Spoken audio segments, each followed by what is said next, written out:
Today, let's go ahead and derive the quadratic formula.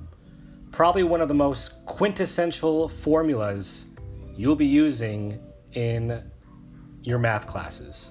Now, deriving this formula actually involves the same steps as you would use when you're completing a square when you're trying to solve a quadratic equation. A quadratic equation will be of the form y is equal to some constant a times x squared plus some constant b times x plus c, another constant. When you're trying to solve a quadratic equation, you're trying to find the roots or the x-intercepts. X-intercepts are the points on a graph where the function will pass the x-axis. So here you see a standard parabola.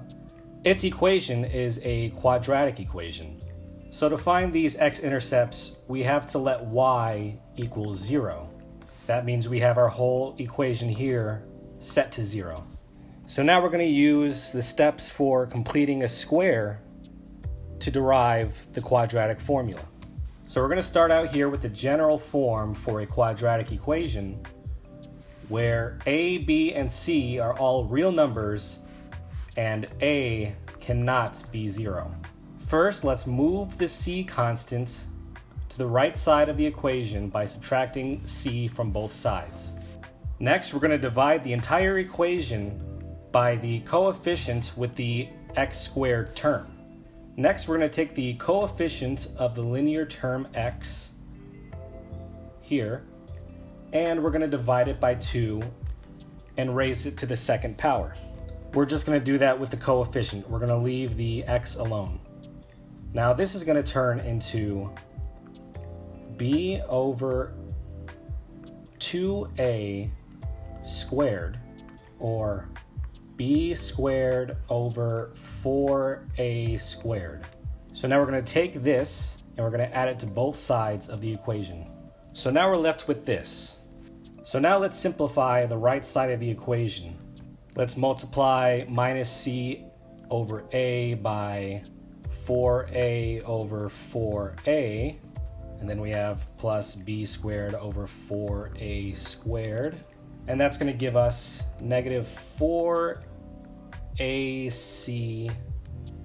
over 4a squared plus b squared over 4a squared.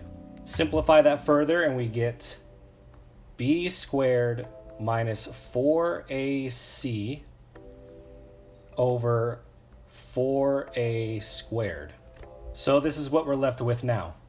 This left side can be expressed as x plus b over 2a squared. And then we have our right side. Now let's go ahead and take the square roots of both sides. Make sure you include the plus or minus sign, because when you're taking a square root, the solution can be either positive or negative. Next, let's get x on the left side by itself. Let's subtract b over 2a from both sides, and we get x is equal to negative b over 2a plus or minus the square root of b squared minus 4ac over 2a. And from there, we're pretty much done. Let's just rewrite it out a little bit nicer. We have negative b plus or minus square root b squared minus 4ac all over 2a. And there you go. We just derived the quadratic formula. I hope you found that helpful, and thank you for watching.